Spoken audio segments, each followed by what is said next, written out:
Hello and welcome to another episode of Implant Pokemon. Thanks to a very generous user on PokeGym, I am actually able to play this with a Mac, which is great. Unfortunately, there is still no trading, and I feel limited a bit to what decks I can actually play. So we'll go ahead and give Round a try here. Made famous by Puka, of course, and it's kind of a silly deck, and seems to draw dead a lot. Not very reliable, but when you can do 150 damage with a Seismitoad, it is actually very, very funny. So looks like we have possibly Reshiram here, or just some guy with a bunch of random rares. We shall soon find out. I will have a type advantage here, which is kind of nice. Fortunately, despite running 11 supporters and 3 random receivers, we've opened with none, which is something I really hate with the current format. As we can see here, if I had access to Cleffa or something else useful, I could have Pokecommed for that and had a few more outs. But I'll go ahead and call for family here. This game, it seems like Tympole is going to be the more reliable Pokemon of the two, since it's going to hit for weakness. And we have a fairly uneventful first turn. And I will probably, unless I top deck something nice, just call for family for a second turn. Not sure if my opponent's going to run the double colorless here, or if he has access to it. I don't think we can actually see stats on your opponents anymore. In the old program, you could see their wins, losses, cards, things like that, and kind of had a better idea of what you were up against. With this program, not so much. But it's a lovely Saturday afternoon, and maybe we'll be able to have some fun here. Other decks I have built, Empoleon, was lucky enough to pull 4 of those from Dark Explorers packs. Have a nice Eel Box deck. And yeah, it looks like my opponent whiffs here. So what I'm going to do, I'm just going to go ahead and communication that Tympole for a Palpitoad, and maybe we can get rounding on the next turn. We'll see. So I am going to go ahead and attach the double colorless, and go ahead and call for family for another Tympole and Jigglypuff. And unfortunately, with this version, I can't use a scroll wheel, so I have to manually scroll through everything. But, oh well. Alrighty, so here comes Jigglypuff and Tympole, and another uneventful turn. Haven't seen a supporter, but we have a full bench. My opponent is going to lay down a Rayquaza and hit me for 60. Goldbreaker, awesome name. Get another Palpitoad, so I'll be able to round for just 60, unfortunately, as I have a terrible hand. Alrighty, so I will go ahead and round. And I forgot about Bouffalant, so we're actually not really doing any damage at all. So I really need like a Juniper on this next turn, next top deck. Looks like he is going to, well, that's a good sign that this will be an awful deck. We see a Salon, Silent, whatever he is, and it's a terrible waste of a supporter. So he'll hit me for 60, and I do not top deck into anything useful, if I'm honest. That is awful. So now I need to make a decision. I kind of want to just retreat and use Round again with Wigglytuff, because I don't really want to die. So I will go ahead and discard the double colorless, promote Wigglytuff, and round for 40 more for a very painful 3-hit KO. Now, I think he'll just keep hitting me with Goldbreaker until he has a Rayquaza EX built up and can do a bunch of damage with Dragon Burst. That's what I think he will do.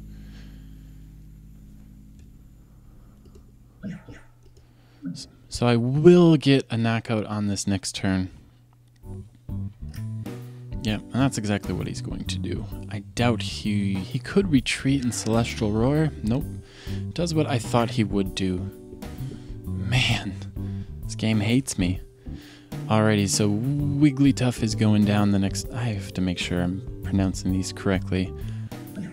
Wigglytuff. Alright, sorry about that. I've never watched the cartoons or played the Game Boy games or anything like that, so I'm somewhat ignorant at times. Alrighty, so I will take a prize, and it's a Seismitoad. So if he has an energy... Actually, no, he's good to go. Though he's making an air here, unless he gets rid of the fire. I guess that's a possibility. We'll see what he does. I would have just put a energy on my Reshiram and hit me for 60, but he must have a fire in his hand. I'll promote Emoga. Oh, thank God. So let's hope for something big here. So I'm already down 2 double colorless. And I'm going to get an N. I'll take an N, I guess. So I kind of have a decision here. He should be hitting for 120 next turn. Oh. So do I want to... Let's see. I think we're going to...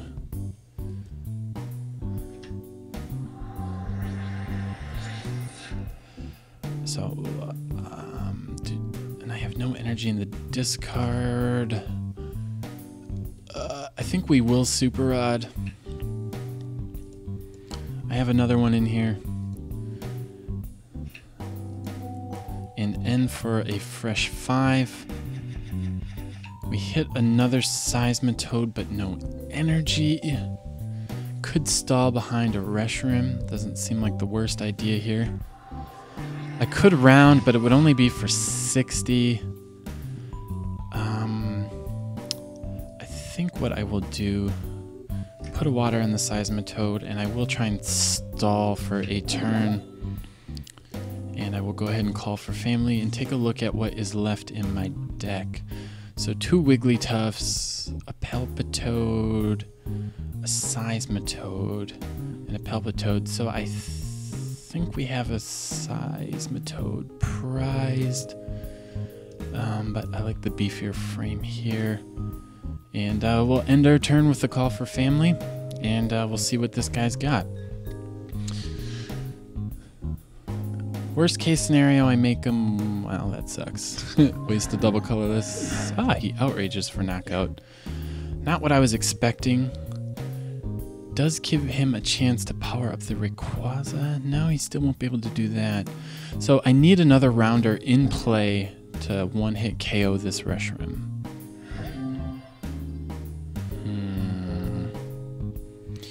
Do I lay the double colorless, or do I hope for a water off of a 5-card in?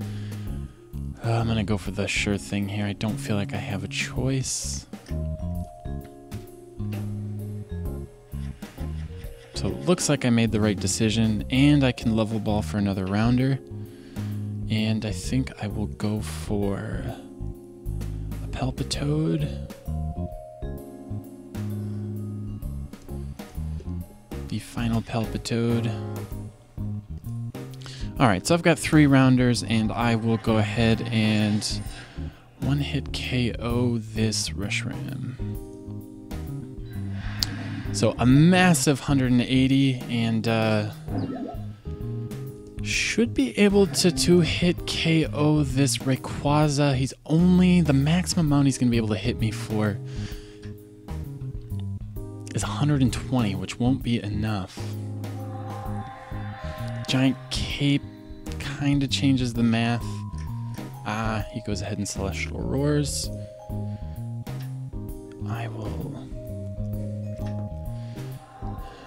And now I think I'm just going to Charin here.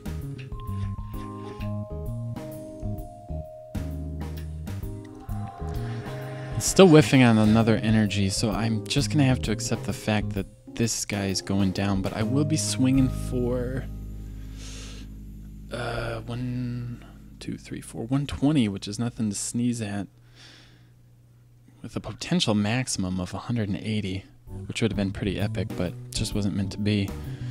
So a pair of ends here, and I'm just going to go ahead and round and accept the fact that Seismitoad is going down.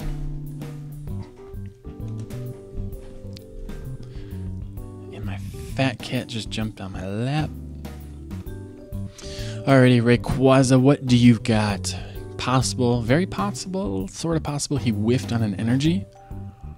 I think if he had the energy, he'd play it right away. Could be some lag I'm not aware of, or could just be kind of planning ahead here. But if he whiffs an energy here and does not take out my Seismitoad, we'd be in really, really good shape. So he whiffs, which is excellent. So I am going to live, which is great. So I'm going to go ahead and attach an energy here. And I think I'm going to take 2 prizes, so I am going to go ahead. I kind of want that switch. I don't have a free retreater on my bench, so I'm just going to end us down to 4 and kind of hope the rest of the game plays out here. Alrighty, so we get a Wigglytuff. And I think I'm going to wait on that Super Rod until my Seismitoad goes down.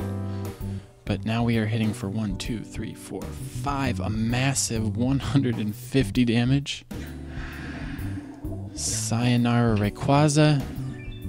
Got my 50th knockout on this new program. Finally get a rare candy. And a Charon. Alright, so not the worst hand ever. Zapdos, actually I think he's done. I think he's stalled out. He has no energy in play. He has nothing going on. He has no energy acceleration. I'm not even sure if he plays any other than just the Celestial Roar. Kind of like what I predicted, just a whole bunch of random big Pokemon, and he's gonna run out of steam here, and I should be able to just take my last 2 prizes uncontested. So let's see, possibly another Rayquaza, Reshiram, not really sure.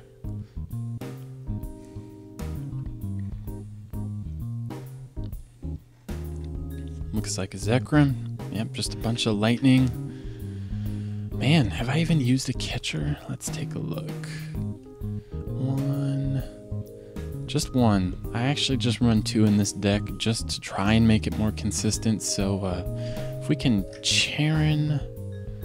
Ooh, you know it would be awesome if we could get a Seismitoad and a catcher. We could actually win on the next turn. So let's go for it. No catcher. Oh. Well, let's see what's left in the deck. Looks like we do have a Seismitoad, so I'm just going to grab an Emolga and I'll communication it back in.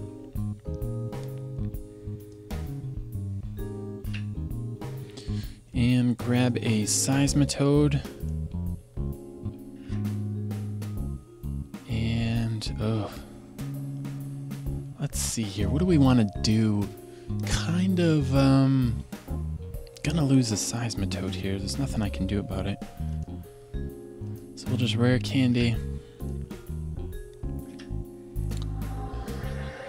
Go ahead and attach this. And I don't see a way to do 180 on the next turn because he's gonna bring up Reshiram. If he has, he must have a fire in his hand. He'll be able to knock me out with that 50. But this would live. 1. Let's see here. Let's Super Rod back in that water energy. Now I'm gonna have to Super Rod in an Emolga, unfortunately. And let's retreat and hit him with the other one. And then we have a chance. Nah, it doesn't really matter, does it? Because Seismitoad's gonna rock his world.